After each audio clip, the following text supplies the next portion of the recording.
6 महीने मायके लगाने के बाद आज बेटी ससुराल जा रही थी। पिछले हफ्ते पिता ने कहा था, हम बूढ़े हो गए हैं, अब तुम्हारी लड़ाई हम नहीं लड़ सकते। कान खोलकर सुन लो, अपना घर बचाओ और बसाओ, जैसे एक औरत बनाती है अपना घर। बेटी ने पिता की यह चेतावनी भी वैसे ही मान ली थी जैसे उसने हर चेतावनियां सीखते समझते हुए लड़कपन से जवानी तक मानी। क्या पहने, क्यों पहने, बाल कैसे बांधे, कैसे उठे बैठे, हंसे, सब पिता के बोलने से पहले ही आंखों से पड़ती रही और उसी अनुरूप ढलती रही। आज पिता को कहकर बताना पड़ा, इसका मतलब यह आज तक की सबसे बड़ी चेतावनी है। वह नजरें झुकाए धीमी रूंधी आवाज में यही बोल पाई, जी पापा। माँ ने बेटी की आंखों में झांका, वह शून्य था। एक ही क्षण में बेटी कितनी सहजता से भाव बदल गया।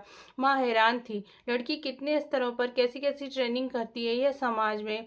माँ ने पिता की आंखों में झांका, वहां अलग सी विरक्ति थी। माँ का कलेजा अंदर से फटना चाह रहा था। एक औरत कैसे घर बनाती है ये मुझसे पूछो, कितनी यातना, बलिदान और गुलामी के लिए बेटी को मनाना है।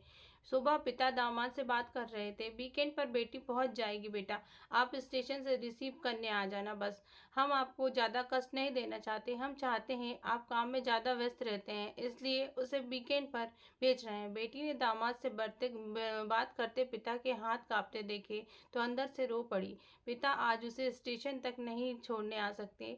घर से ही जरूरी नसीहतें देकर उसे विदा किया। भाई और माँ स्टेशन तक छोड़ने आए। ट्रेन आने तक माँ खुद को संभाल कर खड़ी रही, इधर उधर की बातें करती रही, बेटी को समझाती रही और खुद को भी कि इसे आखिर में क्या समझा रही हूँ। खुद को भूल जा, यही ना। लेकिन खुद को भूले बिना बसती भी तो नहीं लड़कियां। उसने मजबूरी का ठंडा लंबा सांस लिया। बेटी को ट्रेन में बिठाकर नीचे उतरी और वहीं स्टेशन पर एक बेंच पर बैठ गई। वह बेटे के सामने रोना नहीं चाहती थी, लेकिन बस फूट पड़ी।